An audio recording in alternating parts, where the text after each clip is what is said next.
shaping the American healthcare system of today. Have you ever wondered why hospitals do not belong to large chains like banks are? The individuality that characterizes hospitals is one that is unique to the healthcare sector. But when did this sovereignty begin? To answer this, we have to look back to the early 1900s, when doctors did not have the credibility and respect that they do today.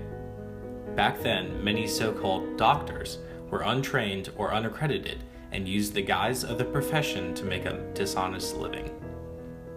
Over the next few decades, actual physicians would become wary of large corporations becoming involved in medical care, as many saw corporate greed as a threat to the legitimacy of medical care. These anti-corporation sentiments and other similarly strong positions held by physicians in the 1900s led to the formation of the healthcare structure that exists in America today. One of the first areas that medical care became commonplace was in the industrial world. At the time, the recent Industrial Revolution increased productivity as well as workplace injuries, giving doctors an opportunity to practice on a larger scale than simple home visits. This eventually led to the system that we have in place today, where a person's employer is often responsible for providing healthcare benefits. However, at the time, the Great Depression caused many of these employee benefit programs to come to an end, and FDR's New Deal shifted the responsibility of public welfare to the federal government. With the 1940s came the development of group health insurance. This allowed people to visit the doctors and hospitals they wanted to, rather than being limited to the ones that worked for their employer. Another facet of today's modern healthcare system that developed around this time were private clinics. The first successful private clinic was started by William and Charles Mayo, who founded the Mayo Clinic in 1888.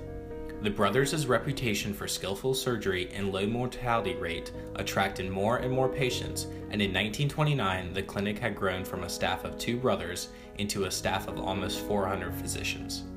Today, the Mayo Clinic is a nonprofit organization that employs over 4,000 physicians and is considered one of the best treatment centers in America. Private clinics also saw a great success on the West Coast, where large established hospitals didn't already exist. In addition to preserving their autonomy, doctors opposed corporate enterprise and medical practice to prevent the emergence of a third party that might keep profits for itself. Without this middleman, doctors were free to form personal relationships with their patients, and the resulting trust allowed for better quality of care. Another distinction in medicine that attributes to its autonomy is that, unlike in business where owners or managers may impose a set division of labor among physicians is negotiated by the doctors themselves. This produces an ecosystem where a radiologist and an orthopedic surgeon can work in unison without the inefficiency that comes with overlapping. Furthermore, distinct division of labor leads to medical employees being more competent in their respective roles. For example, the responsibilities of a registered nurse are very different than that of a physician's assistant. If medical care was a corporate enterprise, there would be more incentive to have greater flexibility in the use of personnel, which could lead to lower quality of care. Overall, the exclusion of corporations and to some degree the government from medical care helped maintain the collective autonomy of medical professions. This leads me to my final discussion question.